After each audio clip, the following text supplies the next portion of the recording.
वैद्य महावीर भगवान की। आचार्य गुरुवर श्री शांति सागर छाड़ी महाराज की। आचार्य गुरुवर श्री विद्यासागर जी मुनिराज की। आचार्य गुरुवर श्री ज्ञान सागर जी मुनिराज की। आचार्य गुरुवर श्री ज्ञ सागर जी मुनिराज की। निर्यापक मुनि श्री सुधा सागर जी मुनिराज की। 48 दिवसीय भक्तम्र महामंडल विधान की। जय बोलिए परम पूज्य युवा प्रणेता वात्सल्यमय वंदनीय गणनीय आर्यका 105 स्मृति माता जी की, समस्त आर्यका संघ की। देवादिदेव 1008 श्री आदिनाथ भगवान के समूह में 48 दिवसीय विधान का आयोजन चल रहा है और समूह शरण में भक्ति करते हुए आचार्य मानवतुंग स्वामी जी भक्ति में लीन है। हम सबको तो वह 48 ताले दिखाई दे रहे हैं और वह जेल के अंदर भी जिनेंद्र प्रभु को देख रहे हैं और क्या कह रहे हैं, 20वें काव्य में प्रवेश कर रहे हैं और अपनी भक्ति के माध्यम से अपने भावों को व्यक्त कर रहे हैं। ज्ञानम यथा त्वयि विभाति कृतावकाशं नैवं तथा हरिहरा दिषु नायकेषु तेजोस्फुरन् मणिषु याति यथा मे त्वं नैवं तु काञ्चशकले किरणाकुले। ज्ञानं यथा त्वयि विभाति कृतावकाशं नैवं तथा हरिहरादिषु नायकेषु तेजोस्फुरन्मणिषु याति यथा महे त्वं नैवं तु काञ्चशकले किरणाकुले। और आचार्य भगवान मानवतुंग स्वामी जी 20वें काव्य में भगवान की भक्ति का गुणगान कर रहे हैं और क्या कह रहे हैं कि हे भगवान, जो आपके केवल ज्ञान की महिमा है ये अन्य कहीं और नजर नहीं आती, यह अन्य कहीं और देखने के लिए नहीं मिलती है। हम वो तो अच्छा है, हम ना जाने कहाँ कहाँ भ्रमण होकर के आ गए, पर आपको जब देखा तो अब कहीं और जाने का मन नहीं करता।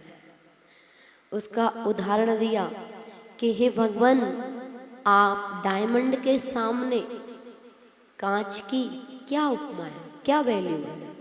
एक तरफ डायमंड हीरा और एक तरफ कांच का टुकड़ा, क्या दोनों का मूल्य एक है?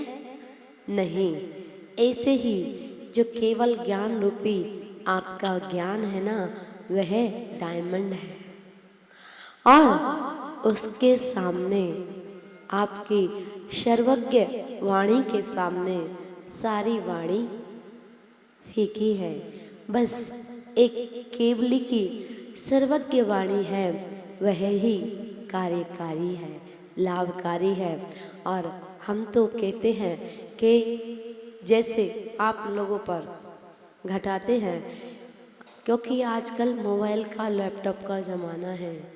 अब आपको आचार्य श्री की वाणी में समझाएंगे तो समझ में नहीं आएगा और आपकी वाणी में समझाएंगे तो समझ में आ जाएगा। जैसे आप एप्पल का मोबाइल एक बार यूज करते हैं तो नोकिया का लेके आओगे क्या दूसरी बार? है जिन्होंने एक बार एप्पल का हाथ में मोबाइल चला लिया हो, वो चलाएंगे क्या भैया? इज्जत का सवाल है। लोग क्या कहेंगे, लोग क्या कहेंगे, इसलिए एप्पल के बाद आप मोबाइल OnePlus का यूज नहीं करोगे, नोकिया का यूज नहीं करोगे, क्योंकि जो एक बार ब्रांड को यूज कर लेता है फिर वो लोकल में नहीं जाता। ऐसे ही आश्चर्य हमारे भगवान मानतंग गोस्वामी जी कह रहे हैं, जो एक बार केवल ज्ञान के दर्शन कर लेता है, वीतरागता के दर्शन कर लेता है, सर्वज्ञता के दर्शन कर लेता है, फिर वो इधर उधर नहीं भटकता। जो ब्रांड आपका है वो अन्य कहीं नजर नहीं आता। और आप ही कहते हैं, जो एक बार कंपनी ब्रांड जिसके माइंड में, हृदय में सेट हो जाता है, फिर वह कहीं नहीं भटकता। तो ऐसे ही आश्चर्य मानतंग गोस्वामी जी कह रहे हैं कि हे भगवान, आपके केवल ज्ञान के सामने कौन सा ज्ञान कार्यकारी है? सारे ज्ञान फीके है, बस आपका एक केवल ज्ञान ही अद्भुत ज्ञान है। केवल एक ज्ञान, मात्र एक ज्ञान। कितने ज्ञान है? 5 ज्ञान। और 5 ज्ञान में से 3 ज्ञान के धारी भगवान जन्म से ही होते हैं। और जैसे ही दीक्षा लेते हैं, चौथा ज्ञान प्रकट हो जाता है। कौन सा? मना पर्याय ज्ञान। अब मना पर्याय ज्ञान के बाद कौन सा ज्ञान रह गया? केवल ज्ञान। जैसे ही 4 घातीय कर्मों को नष्ट करते हैं तो क्या प्रकट हो जाता है? केवल ज्ञान प्रकट हो जाता है। अब केवल ज्ञान प्रकट हुआ तो वे 4 ज्ञान पीछे रह गए, वे छूट गए।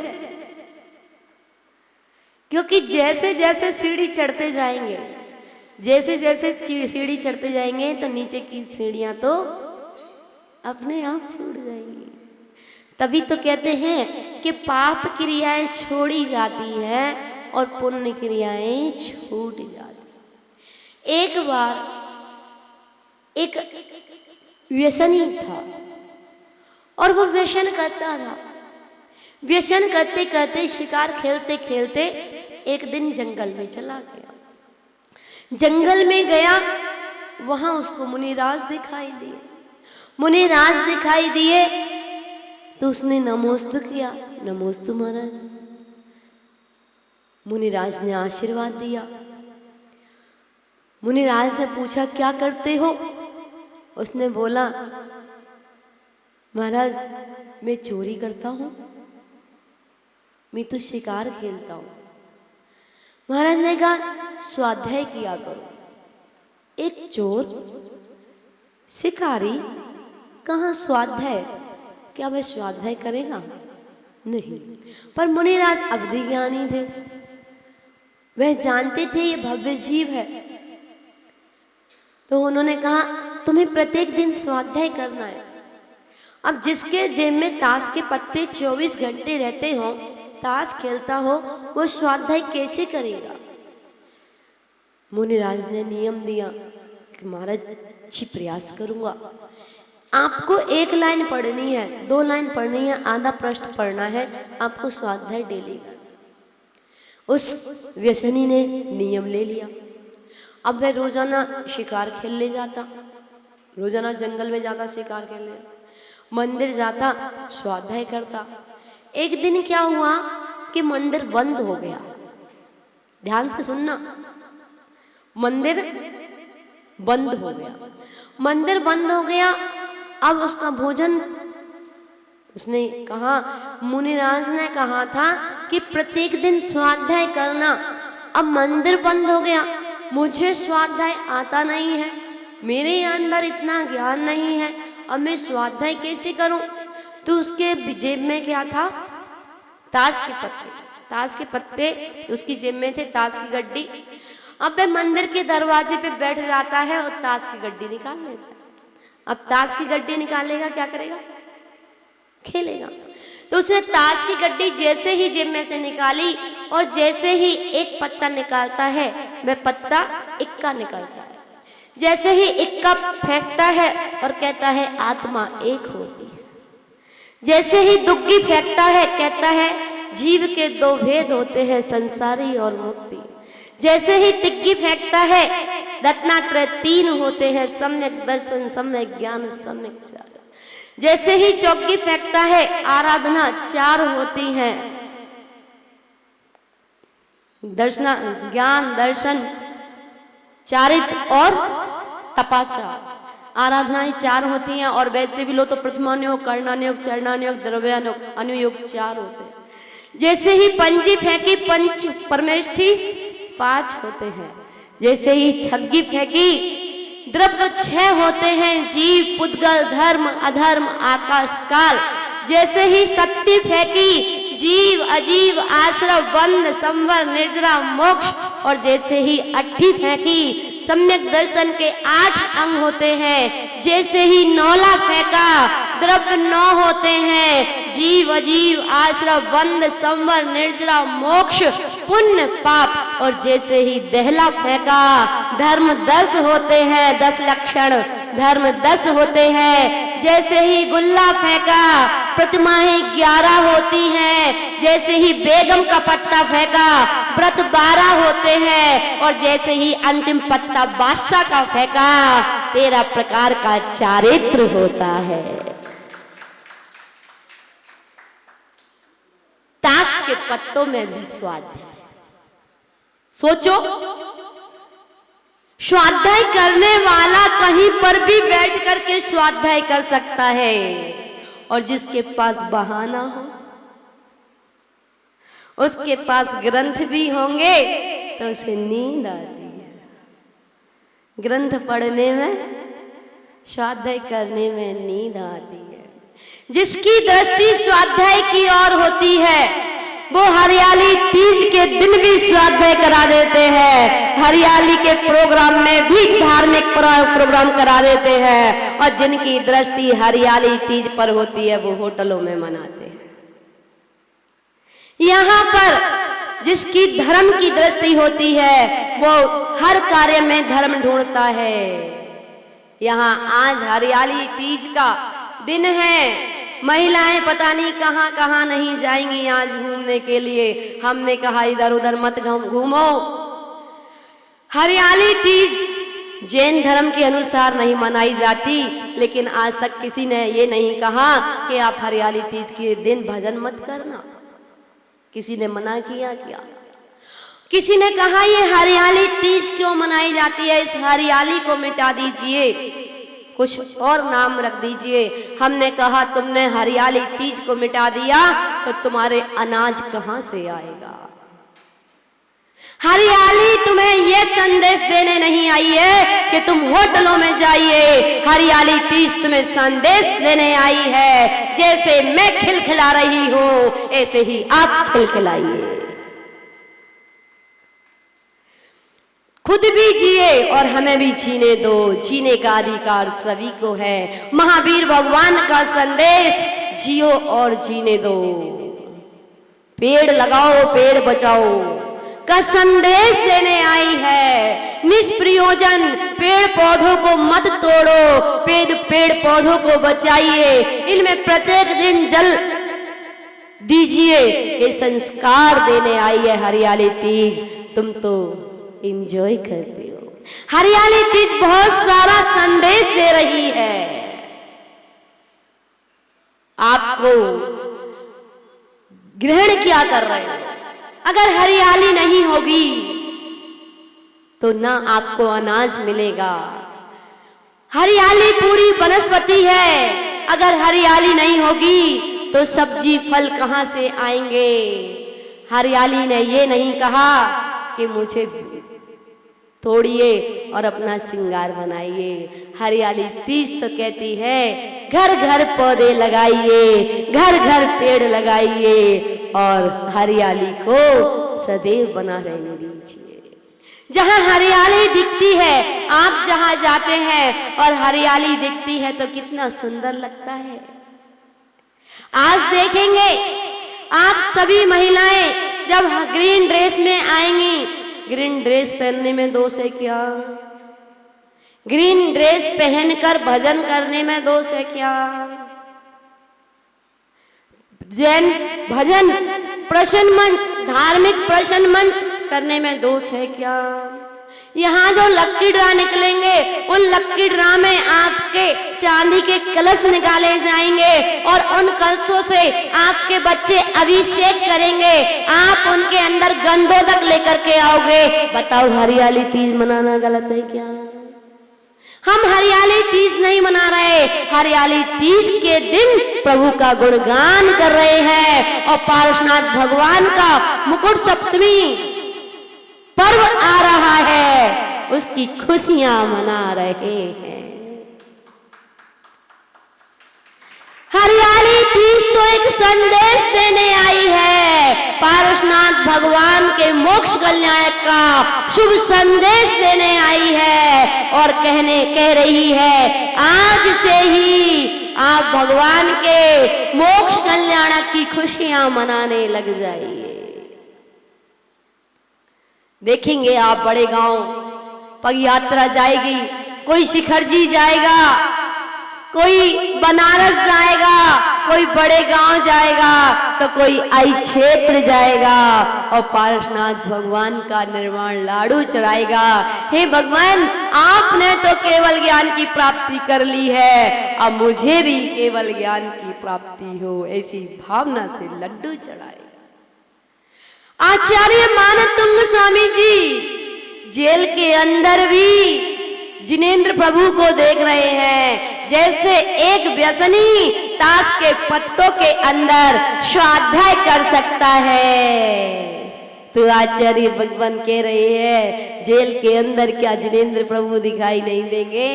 ये तो तुम्हारी दृष्टि है, जो काले चश्मे से देखता है उसको काला दिखाई देता है, जो पीले चश्मे से देखता है उसे पीला दिखाई देता है, जो सफेद चश्मे से देखता है उसे सफेद दिखाई देता है। ये आपकी भावना है, आप किस दृष्टि से कैसा देख रहे हैं। इन्हीं आंखों से अपनी माता को देखते हो, इन्हीं आंखों से अपनी पत्नी को देखते हो, इन्हीं आंखों से अपनी बहन को देखते हो, इन्हीं आंखों से अपनी बेटी को देखते हो और इन्हीं आंखों से अपनी पत्नी को देखते हो। बताइए, आंखें बदलते हो या भावनाएं अलग होती है? भावनाओं का खेल। आंखें तो वही है, इन्हीं आंखों से माता को देख रहे हो और इन्हीं आंखों से पत्नी को देख रहे हो, भावनाएं चेंज हो जाती हैं, आंखें तो वही होती है। इसीलिए तो कहते हैं भावना भवनाशिनी होती है और भावना भववर्धनी होती है। आचार्य मानतुंग स्वामी जी जेल के अंदर भी शुभ भाव कर्मों की बेड़ियों को तोड़ रहे हैं, शुभ चिंतन कर रहे हैं, शुभोपयोग शुद्धोपयोग ध्यान में प्रभु की वाणी का आनंद ले रहे हैं। और हम मंदिर में बैठने के बाद भी गांधी जी का आनंद लेते हैं। समझ गए होंगे मेरी बात, जल्दी समझ जाते हैं। हाँ, तो आचार्य मानतुंग स्वामी जी कह रहे हैं अपनी दृष्टि बदलिए, दृष्टि बदल जाएगी तो सृष्टि बदल जाएगी। इसलिए कह रहे हैं हे भगवान, आपके केवल ज्ञान रूपी, आपके केवल ज्ञान के सामने तो सब कांच के टुकड़े हैं, आपके ज्ञान के सामने सारे ज्ञान फीके हैं। इसलिए क्या कह रहे हैं, हम कथा सुनाती आदि प्रभु जिन नाम की, हम कथा सुनाती आदि प्रभु जिन नाम की, यह भक्त मन है पुण्य कथा दिन राज दी, यह भक्त मन है पुण्य कथा दिन राज दी। हम कथा सुनाती आदि प्रभु जिन नाम की, हम कथा सुनाती आदि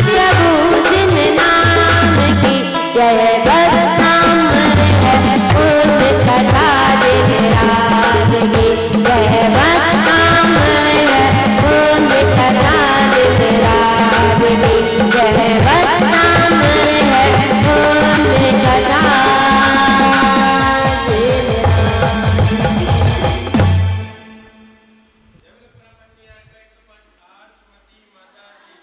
जय। और चलते हैं सौधर्मेंद्र सचिन रानी का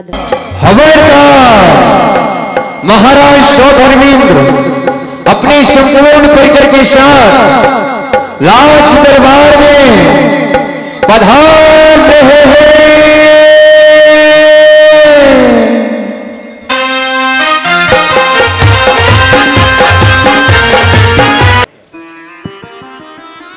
इंद्र सभा में महारानी सची के साथ सिंहासन पर विराजमान हैं, आपस में तत्व चर्चाएं कर रहे हैं। तत्व चर्चा करते करते अकस्मात वह सिंहासन कंपायमान होता है।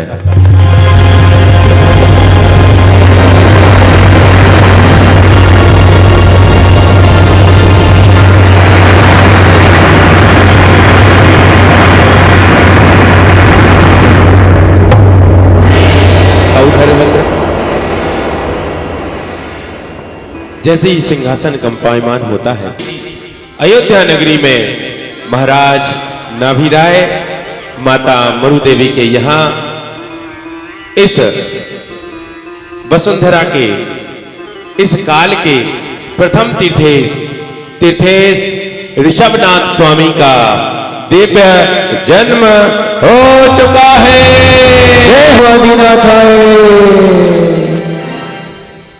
तभी सचिंद्राणी मन में विचार कर रही है कि यहाँ तो कोई है ही नहीं, और हे स्वामी, ये आप किसको नमस्कार कर रहे हैं? यहाँ तो कोई भी नहीं दिख रहा। ऐसे तो आप बिना कारणवश किसी को भी नमस्कार नहीं करते। मेरी इस जिज्ञासा का समाधान कीजिए। हे सची, जैसा तुम्हें पता है, सौधर्मेंद्र किसी को बिना कारणवश नमस्कार नहीं करता है। हाँ, तो अब भी मैंने किसी कारण से ही नमस्कार किया है। वो कारण मुझे बताइए। हे सची, आज महाराज नाभिराय के यहाँ माता मरु देवी के यहाँ तीर्थंकर बालक ऋषभदेव भगवान का जन्म हुआ है। जय हो चुका है तो पूरी सारी नगरी हर समय हो जाती है और सारी प्रजा भक्ति में झूम उठती है। बालक जन्म में आज चलो रे नगरिया में,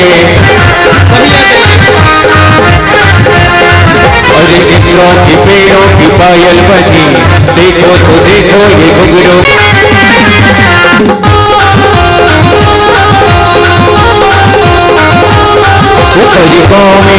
सारी गाँव में छाई बहारे, जय आदिनाथ स्वामी तीर्थंकर बालक स्वामी, जय आदिनाथ स्वामी।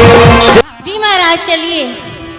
और सौधर्मेंद्र सचिंद्राणी एवं संपूर्ण परिकर के साथ उस योद्धा नगरी को चलो चले, अरे चलो चलिए सची, चलो चलिए, चलो चलिए, चलो चलिए, चलो चलिए योद्धा नगरी को चलो चलिए, चलो चलिए योद्धा नगरी को चलो चलिए।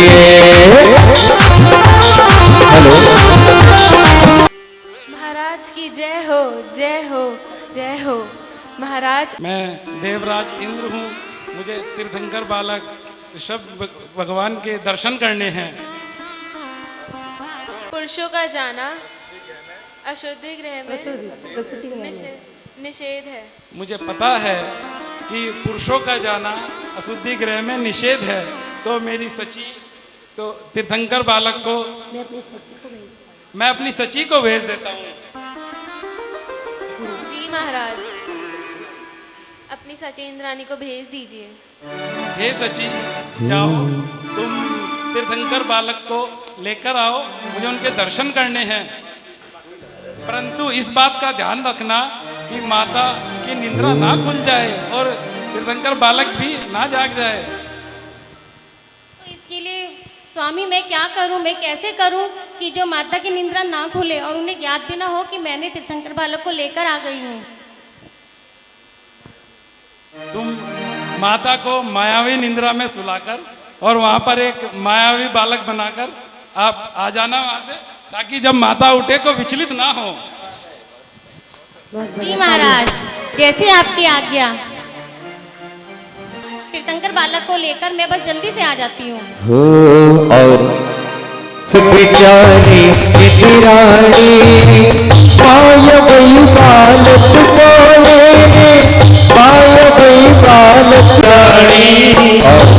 इंद्राणी हौले हौले उस माता के कुछ की घर की ओर जा रही धीरे धीरे जा। बहुत देर से देख लो आप किसी को ढूंढ रहे हैं। मैं अपनी सची को ढूंढ रहा हूँ, वो तीर्थंकर बालक को लेने गई है, मुझे उनके दर्शन करने हैं। पता नहीं वो इतनी देर हो गई, आई क्यों नहीं अभी तक। कहाँ गई ये तुम्हारी सची? सचिन दानी को अपने ढूंढिए, आप कहाँ गए हैं? अरे इधर उधर वो देख रहे हैं, कहाँ है मेरी इंद्राणी। इधर उधर वो देख रहे हैं, कब आएगी इंद्राणी। तीर्थंकर बालक को लेकर, तीर्थंकर बालक को लेकर, कब आएगी इंद्राणी। धीरे धीरे होले होले। जय हो महाराज। आपको सची मिली क्या? आप सची मिली क्या? नहीं, अभी सची नहीं मिली। मैं नहीं, मेरी सची तो करोड़ों में है क्या। चौधामिंद्र कहाँ है तुम्हारी सची इंद्राणी? मंच पे बैठी है कहीं, ये तो नहीं है? नहीं, बालक के दर्शन करने हैं, सची को बुलाना है। तो कैसे बुलाएंगे हम सची प्यारी? सची आओ ना, आओ ना, आओ ना, आओ ना, आओ ना, आओ ना। कहाँ पर हो आप? कहाँ पर हो आप? अति विलंब हो गया है। अति विलंब हो गया है, मुझे तीर्थंकर बालक के दर्शन करने हैं। अब और विलंब मत करो। आती हो प्यार अभी नहीं, ऐसे ऐसे नहीं, नहीं। और प्यार से सची सची बोली भाली बालक को लेकर के आई। बालक को लेकर के आई, बालक को लेकर के आई, बालक को लेकर के आई। सची बोली भाली बालक को लेकर के आई। दर्शन कर लिए हैं, अभी मेरा मन भी अति विचलित हो रहा है बालक के दर्शन करने के लिए। कर लूं? अभी तो मैंने भी दर्शन नहीं किए हैं ढंग से। हे सची, आप तो तीर्थंकर बालक को लेकर आई हो, आपने तो दर्शन कर लिए हैं, मैंने तो उन्हें एक नजर देखा भी नहीं है। और तभी तो हो रानी मन की त्रिका बुझे जाएगी। तभी सची इंद्राणी बड़े प्यार से सौधर्मिंद्र महाराज से कहती है, क्या कहती है? हो सुन मेरे इंदर राजा, राजा मेरे महाराजा। सुन मेरे इंदर राजा, राजा मेरे महाराजा। ललना को नाही दिखाओ, इनको नजरे लगे जाएगी। हो राजा इनको नजर लग जाएगी।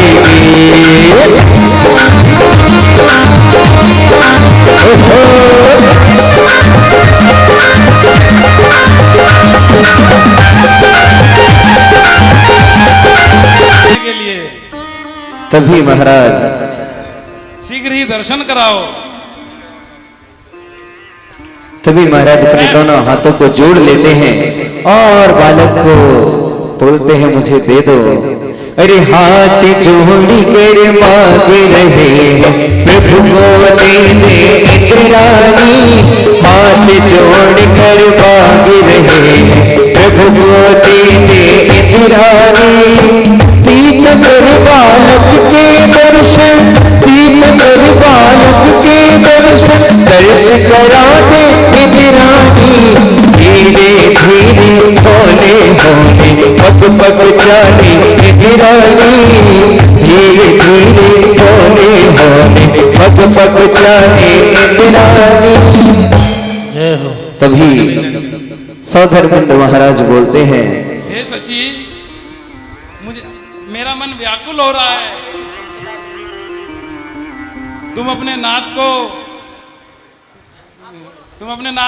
भगवान के दर्शन नहीं कराओगे? तभी सौधर्मेंद्र महाराज बोलते हैं कि आप मेरी घर ले लो, मेरी कोठी ले लो, मेरा बंगला ले लो, मेरी गाड़ी ले लो, हाँ एटीएम कार्ड, फोन पे का पासवर्ड, सबका पासवर्ड, सब कुछ ले लो, मगर इस बालक को मुझे दे दो, इनके मुझे दर्श करा दो। तभी हे सची, तुम मुझे इस बालक के दर्शन करा दो, चाहे बदले में मेरा सब कुछ ले लो। हे नाथ, ये सब कुछ तो मेरा पहले से ही था। आपकी पूरी संपदा, ये कोठी, ये बंगले, ये तो पहले से ही मेरे हैं। पर मेरे सामने तो 3 लोग के नाथ है। मैं तुम्हारा नाथ हूँ। हे स्वामी, आप तो मेरे नाथ है, पर मेरे पास तो 3 लोग के नाथ है, उन्हें मैं कैसे आपको दे दूं? और तभी सौधर्मेंद्र महाराज कहते हैं, मैं अपना अंतिम प्रयास भी कर लेता हूं। और महाराज घुटने टेक लेते हैं। हो अरे घुटने टेक कर मांग रहे हैं प्रभु को देते इंद्राणी, घुटने टेक कर मांग रहे हैं प्रभु को देते इंद्राणी।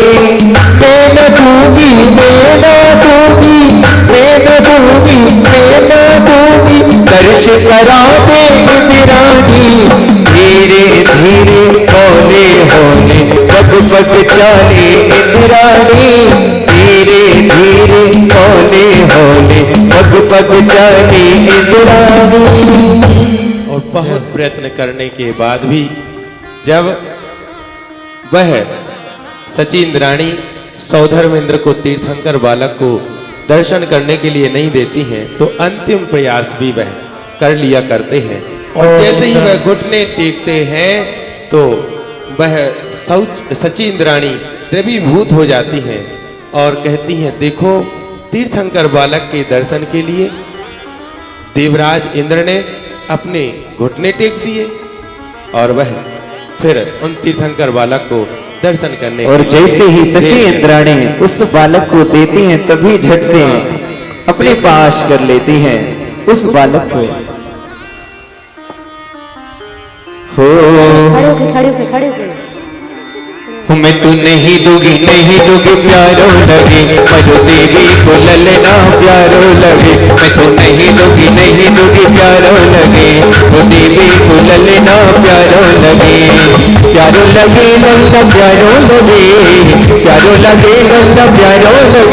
मैं तो नहीं दूंगी, नहीं दूंगी प्यारो लगे।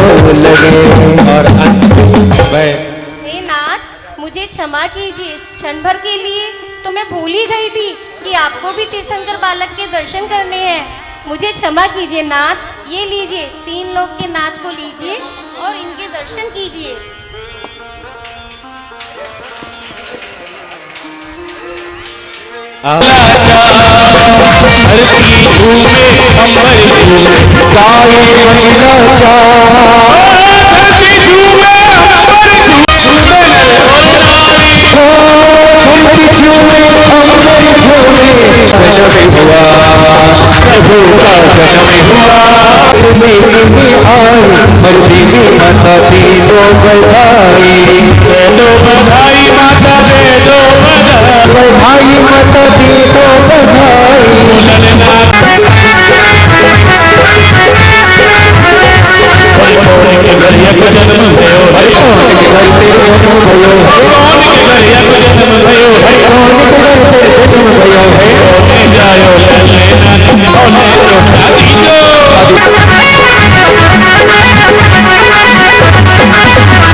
अंतिम भक्ति